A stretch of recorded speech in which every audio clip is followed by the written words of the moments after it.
because we're kind of establishing a new world, I don't have the modern kind of techno, I guess it's a version of techno that goes on in the John Wick universe, which comes from disco, you know. I'm from a biracial background, so it's perfect.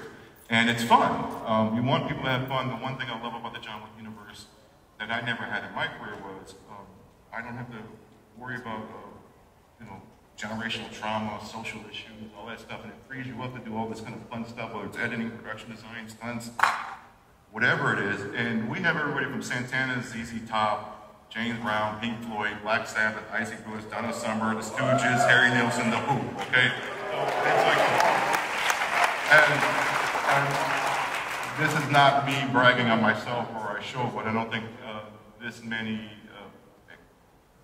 needle drops have happened with this much eclectic kind of mix in one show or movie. And it is a direct result of kind of a cultural reflection of New York in the 70s. And this biracial guy who grew up with a white mother and a black father.